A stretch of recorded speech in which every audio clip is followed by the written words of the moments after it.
and welcome to our fourth season of interviewing the best and emerging hip-hop artists, garden interests from homestead to commercial agriculture, and bourbon and whiskey distillers.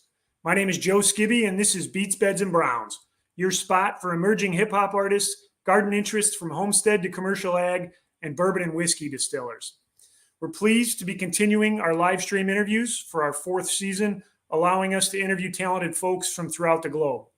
Our focus will always be Chicagoland, but there are so many talented individuals outside of the region that we'll look to expand our reach. This year, our fourth season schedule includes Mr. Misfit kicking things off, Rufus Sims on Wednesday the 20th at 7 p.m., Ruben Ramirez on April 3rd at 7 p.m., Dallas Glazik of Silver Tree Beer and Spirits on April 10th, Paul Coughlin from Taco Nick Distillery out in New York, Glenda George, Green Baby Greens Family Farm on April 24th, Joel Q on May 1st, Jesse Stewart of Alexander James Whiskey on the 8th to wrap out the season. Let's not forget our mission to distribute 100,000 heirloom seed kits over the next 10 years. We want to introduce people to growing their own food and realizing how easy it is to get started. Whether you've got acres or just a balcony, you can start growing your own food. To date, we've given out over 2,500 seed kits across the country. Tap into our social media channels, Facebook, Instagram, TikTok, and YouTube at Beats, Beds, Browns. Make sure you subscribe on YouTube to get noticed of our content releases, and please participate in the comments section throughout our content, both live and following. We want to hear from you. Happy planting, and without further ado, we're still waiting on Mr. Misfit. We're going to get started here shortly. We're going to go ahead and play the intro again and figure out where he's at.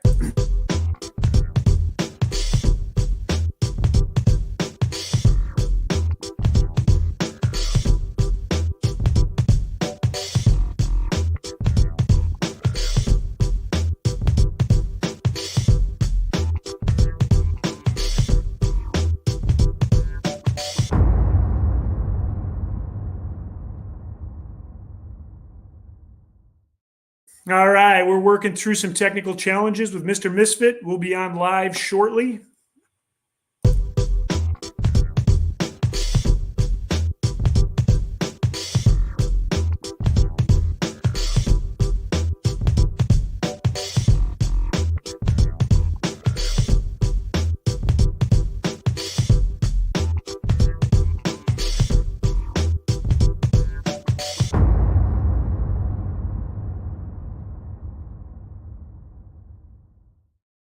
All right, as we work through continued tech challenges with Mr. Misfit, we're going to share a little bit about what it is we do here at Beats, Beds, and Browns.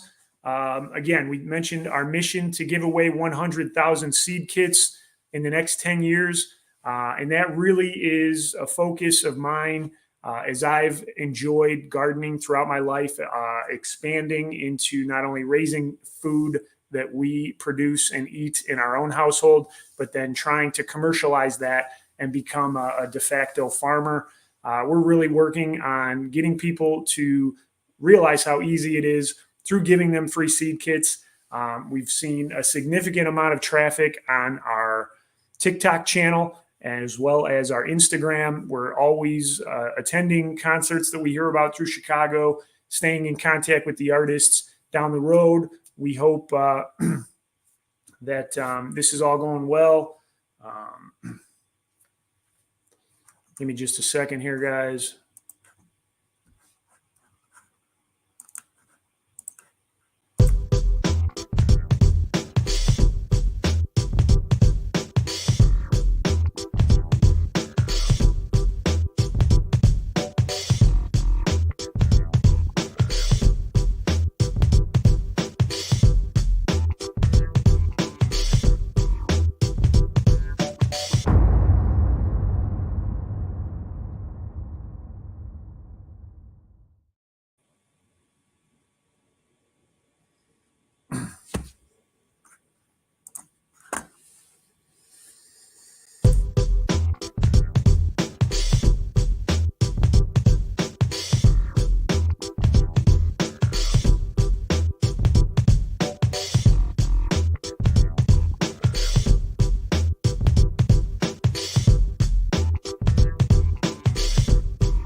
here and work through this, but I'm going to continue to play the countdown.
All right. We're working on a few challenges this year. We are launching to our first East Coast distillery. We'll be hitting Taco Nick Distillery out of New York. And we're also going to work with Dallas Glazik at Silver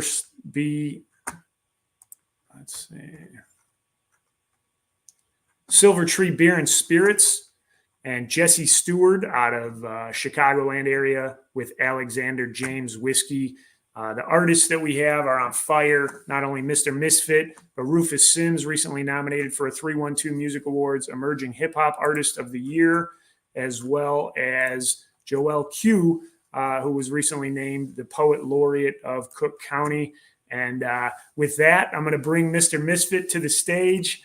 Mr. Misfit, I apologize. That was my mistake. We hit go live. This is our first one of the season. We're brushing off a little rust, but I think I sent you the link to launch the podcast. So thanks for joining us. Thanks for working with us through the initial challenges.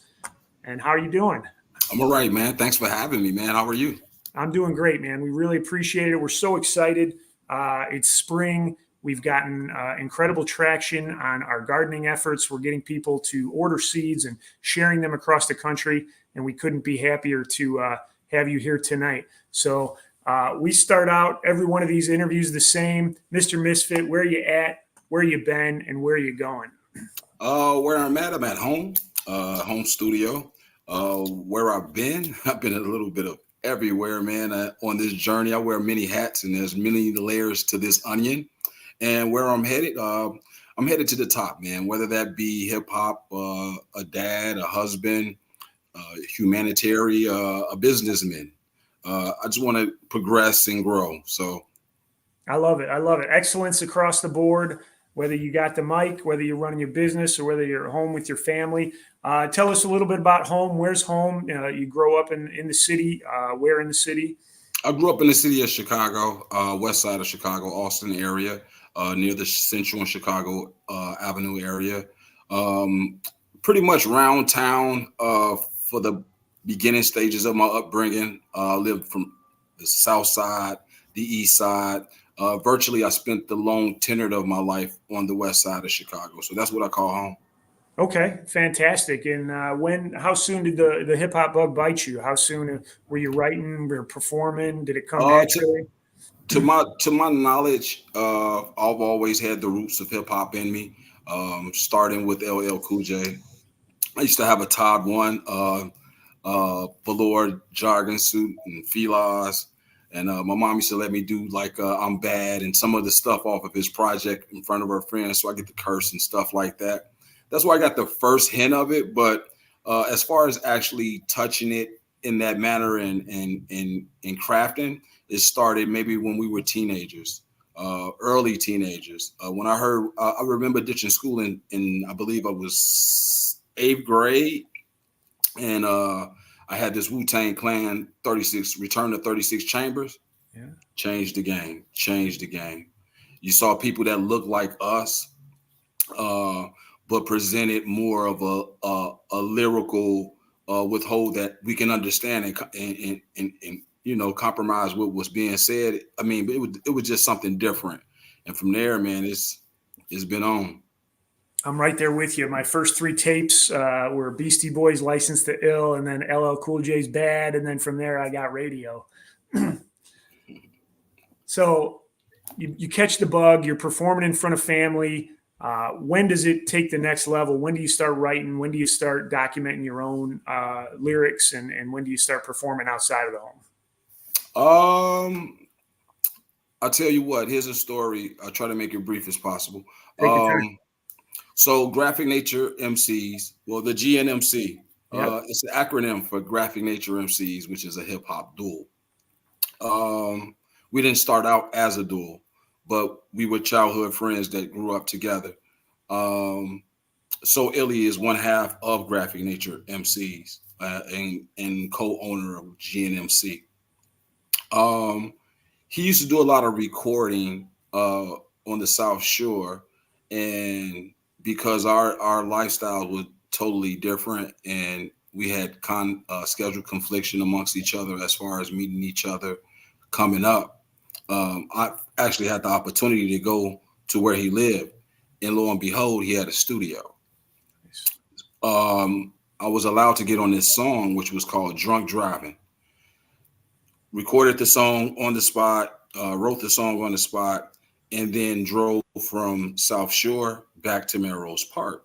Between South Shore and Melrose Park, I listened to this song like 1,000 times because I was just so amazed of hearing myself and what I was saying. And from there, the bug hit me, and I started becoming more resourceful as far as, because studios back then was really hard to come by. It wasn't as accessible as it is now. I was just obsessed with that idea of getting in the studio and doing that again, right? That feeling of hearing myself and then sharing that with my peers and my friends and stuff like that. And from there, it created a monster, man. From recording my first project, which was Self-Defense Volume 1, Mr Misfit. I promoted, I booked my first show at Sub T upstairs. This is like 2004 for an album release, which was Self-Defense Volume 1. From there on, man, I was just hitting the ground running. So Nice. So you're in the studio. standards was set early. Standards was set early as far as how I will pursue this line of work, just based off that first show, right? So, and even with that first time I recorded, and then go back and not necessarily go back there, but to be resourceful to go put a project independently together myself, and then book events to actually promote that project. The standards were set early as soon as I decided I wanted to do this. Nice. And so the studio with So Ill, the live performance, talk to me about, your preference there, and if there were some initial jitters in both, really, because if you hadn't been exposed to a studio before, that was probably an intimidating environment. And even after being exposed to that actual studio, the studio that I recorded self-defense, it wasn't a studio. It was like on one of the fat computers back in the day, the fat computers, and the giant monitor. It was like we was working off like a microphone that was connected to like the factory microphone, and putting a stocking over that. But all in all, we got the material that we needed to actually perform it. I'll tell you what, actually, before that was the first show that I independently booked myself. But before that, we were doing like the southwest suburbs and the western suburbs. We was with this group called Pluto Entertainment, and they used to do all of their independent moose lodges and all that stuff. So we had good preparation before actually going to Chicago and attacking that, that type of crowd. Nice. And obviously this is way before COVID, completely different environment. Talk to me about what shows looked like back then. You're getting your files off your tube style computer, and, there's still digital format, but you go into a show. What was the vibe like in Chicago at that time? It was monumental. I'm not going to even hold you, man. You had like a lot of the elite OGs. You got like Small Change, Prime Iridium, Abstract Giants, Dynamic Vibrations, Pugslee Atomz. I can just go on, man. It was like they were present. So I guess like to not even to compete, but to be around that shadow. You were talking about a young shadow master who represents the Westside, right? We're talking about all of these guys were young. They were young at the time. So it was definitely motivating. Or to get on a ticket with something like that was like all natural, like, man, like the scene was totally different, man. It was totally different. So like, you said digital and compact disc, you used to have the CD, right? We used to make flyers manually with our hands and go to Kinko's or go to listen to that, Instagram kids. Used to be printed materials distributed. Yeah. And you had to actually put your money into this craft in order to see what you wanted to see. Like, and then this is like right before MySpace. Okay. And then you enter MySpace. So now you're able to share your music a little more on a broader scale. And that's just based off of how many friends you got, right? Yeah. And this was all tightly held into the network. Was there streaming? Was streaming an option at that point, or was it live performance and CD sales? It was live performance, word of mouth. Magazines were still in play back then. When you had like Word Up and the Source and stuff like that. I think that's the approach. Like even now with me is that the reason that I am so approachable is because I come from that era where you had to be tangible as an artist, and at least we feel we have to be tangible and present to actually be felt. Absolutely, yeah. And I mean, there's nothing topping a crowded live show. I mean, we bumped into each other at the recent Renaissance of the Culture show. I know Purple Box just announced they're having a show coming up soon, and AM Early Morning's got a show down the road. It just seems like whatever momentum lag there was during COVID and post-COVID, we're coming out of that, and people are coming out to live shows again. They're packing houses, and it makes the environment just electric. It's really tangible. You can feel it when the room's full and they flow from performer to performer. You got in on the Renaissance of the Culture show. Talk to me about that performance. Oh man, that was pretty dope. That was out of nowhere that happened. You know how the spot was. So what I did was I found a nice soft spot by the DJ booth. And that's where I hung out for the duration of the evening. I came out to support all of the acts that was out, which was a elite caliber of artists that was on that ticket. And I didn't feel like I was losing just by being there, or the inconvenience of not being able to move, because that star power couldn't contain what was in that building. I mean, that building couldn't hold it. And then so mind you, I did a project the day before. I dropped the project the day before with Rufus Sims, DJ, who was DJing. Is that the Pardon My Integrity, or? Yeah, I dropped Pardon My Integrity February 9th with producer Ill City, who is Rufus Sims' performance DJ. And the day before that, Rufus performed the night before and was a little hungover, so he couldn't get through his set completely. The part where I performed, or he announced me, I wasn't prepared because I didn't know I was going to perform.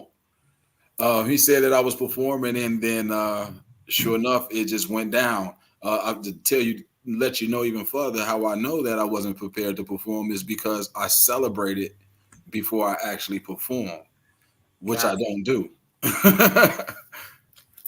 Yeah, that's definitely a mindset, right? We've talked to a number of performers, and they don't touch a drop. Maybe a little herbal refreshment before they go on stage. But is that typically your modus operandi? Is stay clean before the show? You know what? I'll have a mojito or so, maybe a ginger ale, Jack Daniels with the lemon or something, just to knock the edge off. Because no matter how many times we do this, it's really nerve wracking. So just to knock the edge off, and then to be around so many people, and then a little bit of flour doesn't hurt at all, man. Absolutely, yeah. So. We jumped a big from your first album release to some of the more recent stuff. Totally glanced over the season 2 launch concert that you guys performed with for us at Rock-A-Block. Talk to me about that between time, how you stay relevant, how you keep pushing, how you keep producing content and pushing it. I think just the motivating force for me is just the activity that's going on within the city and some of the other cities that I've traveled to. In a way to compete with my peers in a way, right? I mean, I don't mean to compete to like make you lose or win situation. It's just to compete on the level of being inspired. So there's a lot of inspiration within the city right now that can't be beaten because I'm a contributor to the craft of Chicago hip hop. Why not be productive? Why not continue to push the envelope? Why not continue to grow? Because I'm growing, right? I have the privilege of having all of these producers give me their beats. And every beat has a different feeling. And the fact that I'm able to explore my diversity as a MC just goes to show that not only am I contributing, but it's being received. And not only is it being received, it's being embraced, right? So a lot of the interaction that I have with a lot of producers and artists, they're all new to me.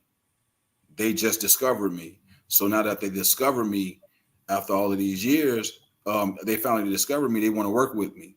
And because I'm so accessible, that's kind of mind blowing, right? So that kind of motivates me to continue to want to be productive because I do have a relevance, right? Or an individual that have some presence. So that's motivation enough. But again, I always reference back to what's going on. I'm a big fan of Rufus Sims, AM Early Morning. For respective reasons, AM Early with his hustle and his grind, that you try to take a little bit from every artist that, that you rub shoulders with. And I definitely admire AM's work ethic and hustle. I definitely admire Rufus Sims' rhyme patterns and schemes. And he's a genius, right? But that's what you get, right? You got a Pugslee Atomz who's a humanitarian and a renaissance on his own. I try to not follow up behind, but to really take in that information and those presence. So that's the motivation. And that takes a willingness and an openness that, again, I wasn't involved in the early portion of your career in the community as it was burgeoning. I've been involved the last 4 or 5 years. it seems like everyone is willing to give a hand up, right? And to partner on tracks and to create and kind of sharpen the sword together. And that positive momentum that's going on in Chicago right now, was that always there? I think it's always been there. Again, it's just never been this accessible. So because of the way that technology is evolving, we have more access to each other, right? And I'm glad you brought that up, because I think there's a pros and a cons to that part right there, right? Is that sometimes we do get caught up in this versus physical. So, and then like even with the numbers game, we're more content with the numbers versus the actual bank account numbers. It's a different sense of gratification. But when dealing with each other, I think that when you get in my DM and you say, hey, yo, I want to do this track with you or XYZ, that relationship does become, it becomes strengthened, but it won't go any further for me because I never touched you, if that makes sense. Yeah, absolutely. So with that being said, technology has allowed a bigger community for us to be in tune with each other and then engage with each other. But back in the day, what you couldn't do that. Remember phones, beepers, mail. Those was the essentials of communication and getting in tune with each other. So I believe it was always there. I just feel like the times have now allowed us to actually be engaged and then tune in with each other and work with each other. Without a doubt. And so in what we've transitioned into with live stream, we lose some of that personal connection. But when I'm at shows, when I'm introducing myself, when I'm meeting these people, it puts a physical to it. And I think that's absolutely helped in terms of securing artists for this season and laying the groundwork for what the future looks like. I'm curious as to your creative process. You know, you mentioned sometimes producers or beat makers are reaching out to you. Do you have a book of rhymes? Are you constantly in the writing process? Do you keep it in your head? When the beats come, do you let it flow? How does that process work for you personally? Honestly, man, everything's tailor made. Everything is tailor made. So no, I don't have a book of rhymes, something I can reference to. There have been times where I probably created something for a feature and it may not have panned out, and then I'll finesse that verse and then put it on something else. But as far as any requests, those are handcrafted on the spot and catered to that particular sound. I think that's where I'm at now, being comfortable with the sound that I pretty much established. So no, it's catered. I pretty much tailor made it to whatever sound comes to me. Even if that opposing lyricist is whatever that subject, or if it's a concept, I follow the concept. But it's all not on the spot, but I write to that actual track. Well, and that's great to hear as a fan, because you hear someone and I love being exposed to the different gifts that they have on different tracks and performing with different performers, but you don't know if that's something that's, you know, on the fly or natural, or if that's something that is, you know, you think about the beat, the performer, the other verses on that track, and then you write to that, is what I'm hearing. Yeah, that's exactly what you're hearing pretty much. So Ill City, who I just did the project, Part of My Integrity. I know that I move excessively fast, so I dropped that February 9th. I'm dropping another project March 22nd. So nice. I give each project its proper respect and promotion and marketing, right? You get a video or two, you know, you get you get Instagram reels and stuff like that. You get podcasts, right? I properly promote our idea because I believe in us, but it has a duration if I have an agenda, right? So I had to text him the other day, like, hey, I know I'm moving pretty fast because I got another project. He's like, man, you only promote our project. Mentally, I don't know if he thought that, but I'm just like, yo, I know he probably think he only promoted this 3 weeks, like, but I got to move on to something else. So I hit him in a DM like, hey, I say, hey, we still got more work to do, you know. So right after he sent me a track Saturday, I finished it Sunday morning. I recorded it Monday night. Wow. Yeah. Yeah, and the content's not going anywhere, right? So once you have the eyeballs and once you have the attention for the release, it makes sense to pile on and get more created and drop different promotional pieces for that. And, you know, we talked about where you've been with the printed flyers and MySpace, and now you talk about video releases, social media, streaming revenue. How has it been transitioning, you know, for your personal skill set or your Rolodex of people that you have to keep in contact with? I think that my professional life kind of allows me to evolve with the time, right? Because I'm in business administration and stuff like that. The technology that I utilize professionally kind of keep me woke in that mind state. And I do spend a lot of time on devices. So I'm connected. I have a 16-year-old daughter here. You know what I'm saying? And she got bigger brothers and sisters. So I've always been kind of in tune and hip to a lot of it. And I mean, it's almost my job to be. It is my job to be educated on some of the resources that's available to us as artists, businessmen, and women, and stuff like that. So, no, man, my boy Stone Flacco, who's a producer, he's always investing into education, right? Whether and it always referenced back to his craft. So there was a point where I stopped doing hip hop. And when I stopped doing hip hop and returned back to hip hop, I want to return back with purpose.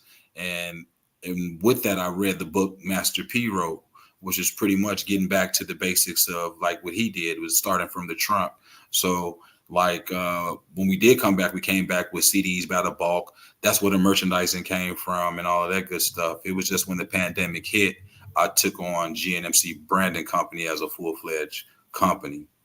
Nice. So just tell me more about that. Yeah. So when we first started doing hip hop, I was just more the Misfit. And then I did another project I did Self Defense, and then I did Less Boogie, the album.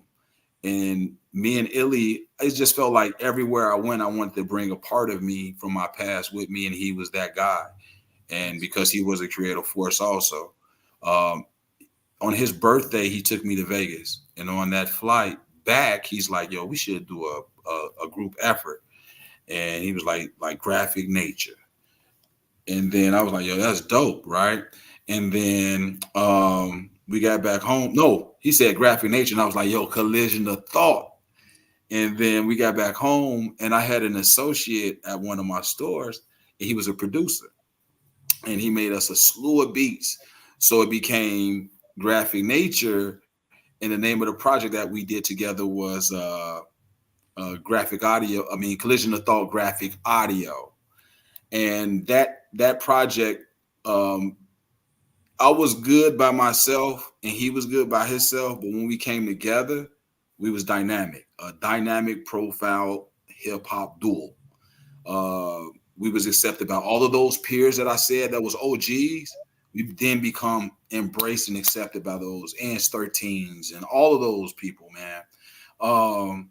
It came with a little plan. Well, we did that, and I used the resources I previously had to like book our shows and stuff like that to promote this Graphic Nature Graphic Audio project.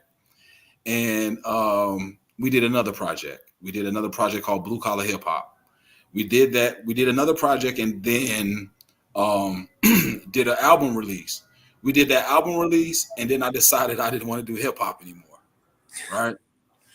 Because I want to focus on my real life career. It was like I was kind of burned out from like booking shows, putting artists on, running the shows. I never really had time to be artist because I was like, searching for artists to put them on for the set. It was just like a mess, right? Yeah.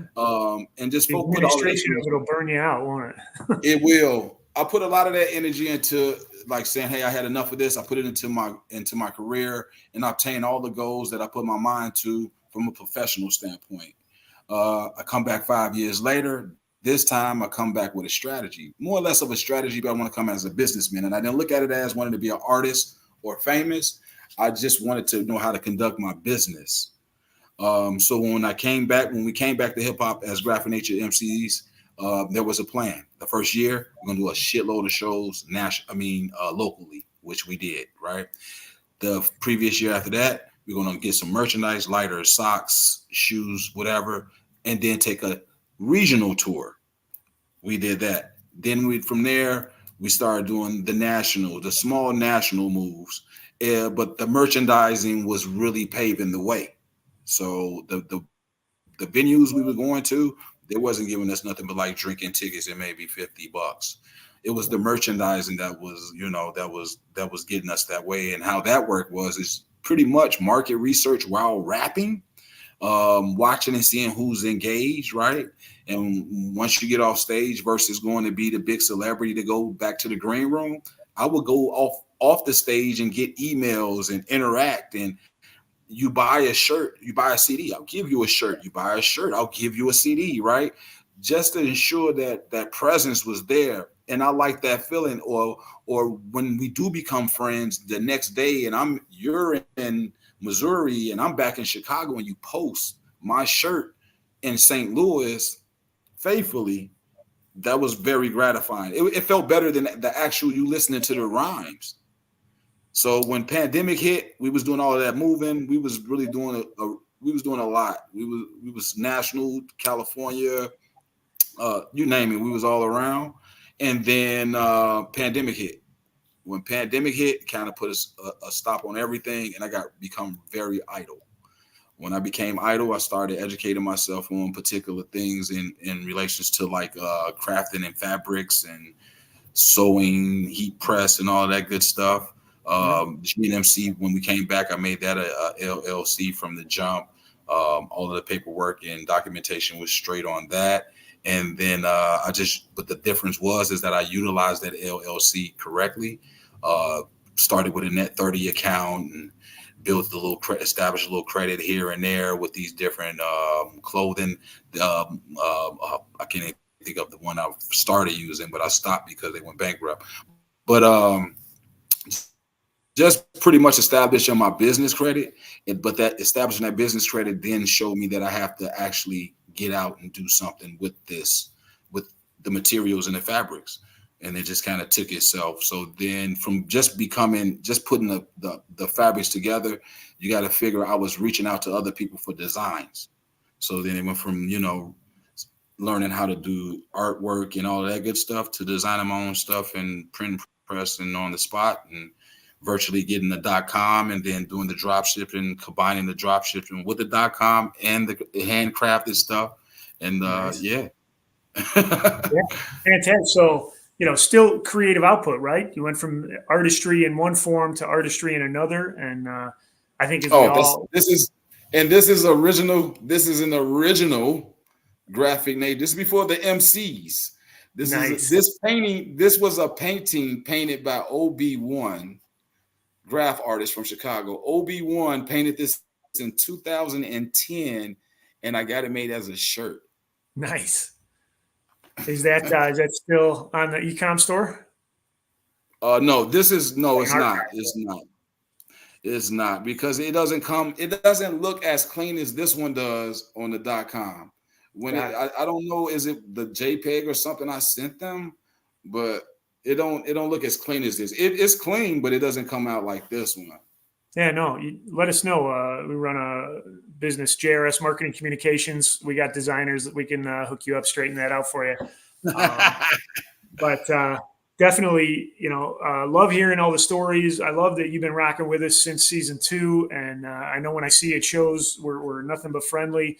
And I think you're ready, man. I think you're ready for hard hitters and wig splitters. Man, bring it on, man. All right.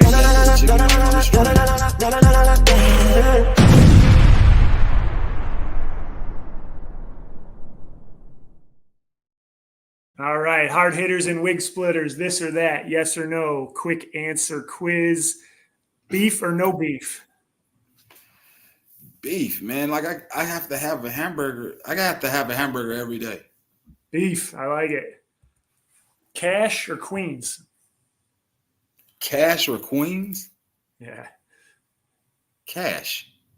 There you go. Black truck or 6'4"? Say it again. Big black truck or 6'4"? Man, that 6'4" would hit when I was younger, but I like a big black truck now. There you go. Edibles or flour? Flower. Oh no, man! Well, come on. What type of question is that? I'm just gonna say flower. I'm gonna say flower. Sticking with flour. Oh, Jay-Z or Drake? Jay-Z. Jay-Z. Bears or my Colts? Oh, Bears. Bears, absolutely. Heart attack. Did you say heart attack? Yeah, I mean, I can't wait to see what they're doing with Fields, man. You know what, man? I don't watch Bears football. I stopped doing it about 20 years ago. I don't blame you, man. It's tough. Cubs or Sox? Sox. Sox. All right, this one gets them. Is a hot dog a sandwich? Yes. Yes. Ketchup or no ketchup? I don't eat glizzies. I like it. I do eat ketchup, though. I do eat ketchup. I love French fries. French fries with ketchup. I got you. No glizzies, though. Hot or mild? You got some good ones, man. Now, again, if I was younger, I would say hot. But for some reason, since I crossed that 44 boundary, everything that touched my tongue is hot as hell. So mild or barbecue. Mild. All right, barbecue. There you go. Jordan or LeBron? Jordan. Jordan, without a doubt. How about Marvel or DC? Marvel. Marvel. Nice. Vanilla or chocolate? Damn. See, these are old and these are old and young questions. So, like, I hated chocolate when I was young. Okay. But I love it now. Nice. So I'll go with chocolate. Chocolate. Yeah. All right, you did it. You survived the gauntlet. That was hard hitters and wig splitters. The change. Didn't have to drink anything. What's that? I said, didn't have to drink nothing. Yeah, no. So yeah, talk to me about your garden experience. Or I hear Jack Daniels in your songs. You mentioned Jack Daniels with a twist of lemon. You mess with any of the other things we got going on? Well, I do the flower. I don't know if y'all mess with that flower, but I definitely mess with the flowers, man. I have a specific. I like Gorilla Glue number 4, preferably. Okay. I've been tampering with the Mellow Fellow and the Sherbet Haze. Nice. But yes, I like Jack. I like whiskey in general. It's my preference. But I like Gentleman Jack or that Platinum Johnny Walker. Yeah. Is it Johnny Walker? Yeah, Johnny Walker Platinum, I believe it is. Yeah, and they got so many different varieties. It's unbelievable. It's hard even keeping up as someone who tries to follow it and keeping up with craft distillers and then the bourbon trails in Indiana and Kentucky. It's tough to keep up. Yeah, man. I mean, I'm gonna be honest. Coming up, I don't take pride in this, but I've drunk a lot of different alcohols and just from my side effects from various alcohols. And I've been drinking Jack Daniels for probably a little 20 plus years, strictly. I just got introduced to the cocktails and the wines after during COVID because it was the way to entertain my wife, But for the most part, whiskey has a quality intoxication. I just genuinely feel so. That's why I gravitate more towards whiskey. But as of lately, I've been drinking a lot of mojitos and stuff of that matter. It tastes delicious. We're similarly disposed with the age, and it comes at us if we mix. So I could drink one thing all day long. Typically, it tends to be whiskey. But if I have even a beer and mixed in with that, we got trouble the next morning. So, hey, you're the perfect person to ask this question. Let me ask you this real quick. Now, because I have been drinking a lot of like rum, okay, because they're mojitos, right? Yeah. But how do I make a nice cocktail out of whiskey? Somebody said I can put a ginger beer with whiskey. Yeah, so if we're not drinking straight whiskey, we're usually going old fashioned, and For mixing, we usually go with a lower tier whiskey. So like a VO, you do VO, bitters, simple syrup. We use maple syrup, but simple syrup's just sugar and water, and orange peel, and then a little water. I like mine a little bit more fumy from the whiskey, so you double up. But an ounce of whiskey, an ounce of water, a couple shakes of bitters, simple syrup, maybe a tablespoon, and then topping it off with that twist of lime. That's a old fashioned, and they are dangerously good. It is. And that's on ice, right? Yeah, on ice. Yeah, look up a couple recipes. Maybe that'll be a piece of content we can create. I know we've got some making ones on TikTok and whatnot, but our favorite recipe, we'll share that. How Farms, one of the people we interviewed in season 2, right around the corner here, and they tap their own maple trees. So we use their maple syrup and kind of get a curated cocktail effect. So definitely I'm going to recommend the old fashioned strongly. Hey, listen, when I came out to Indiana and performed at your event, which was dope, you had all of those people hammered. All those people they were smashed. And my brother-in-law, he came with me. He was like, "Yo, you're not drinking on it?" I'm like, "Yo, we got to drive back to Chicago." Yeah. Many a night has kept me from drinking, knowing that I got to make the drive back in from Chicago. It's only an hour, but late at night, man, that hour is extra. But yeah, no, that performance was amazing. Those beverages were provided by Boone County Jail Distillery. They sponsored that event. And again, this year we've got Silver Tree Beer and Spirits, as well as Taco Nick Distillery and Alexander James Whiskey, which is a Chicago-based African-American brewer. I'm not sure if you've heard the story of Uncle Nearest, but he was the slave that Jack Daniels stole his recipe from, and now they've launched their own brand, and they're the fastest-growing whiskey brand in the world. I'm a whiskey drinker, man. Why wouldn't I know this story? Absolutely. Yeah, absolutely. You can only get them in fifths. Yep.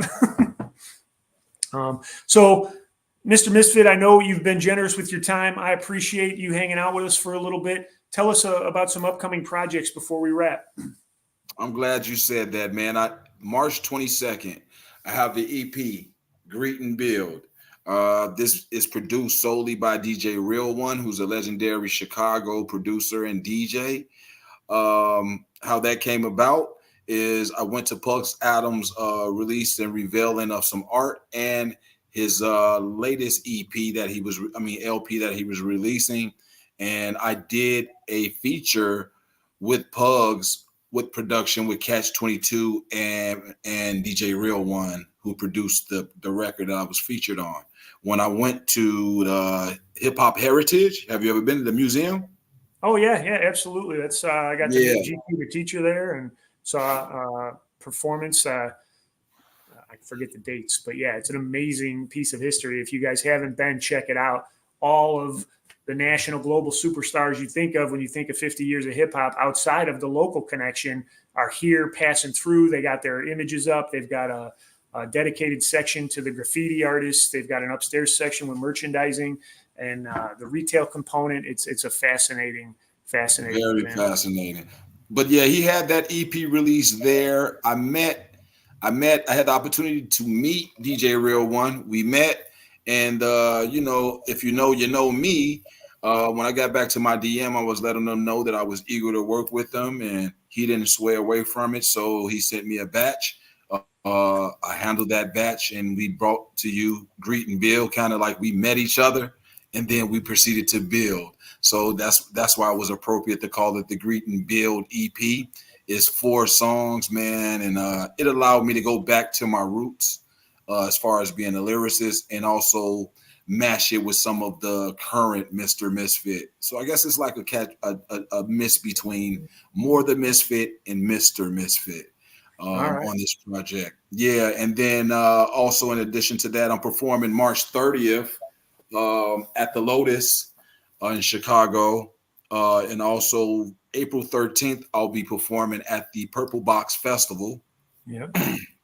I'm not sure when I'm going to drop this. GNMC track that I got with Ill City, but most likely I'm dropping this Greet and Build on the 22nd. So most likely I'll drop that single. I'll say in maybe the first week of April. GNMC. And then after the Purple Box Festival, I'll be setting up to drop the EP Lightweight Pimpin' that's produced by Tony Baines in maybe late April. Sounds incredible, man. You're working hard. We love to see it. At 33 Mr Misfit on Instagram. Check him out. He's active, posting all his stuff. We couldn't thank you enough for your time today, and I look forward to seeing you at your upcoming shows, Mr. Misfit. I'm going to close out the show, and we can cut it up for a couple minutes before you head out. All right. All right. Thanks, man. Peace. All right. That was Mr. Misfit. I'm Joe Skibby with Beats, Beds, and Browns. Thank you for joining us for our 4th season. Again, we're interviewing the best in emerging hip-hop artists, garden interest from homestead to commercial agriculture, and bourbon and whiskey distillers. We're your spot for those things, as well as your free seed kit at beatsbedsbrowns.com. If you haven't registered, we're trying to give away 100,000 K in the next 10 years, and we can't wait to see next week. We have Rufus Sims. Tap in. Thanks for joining us.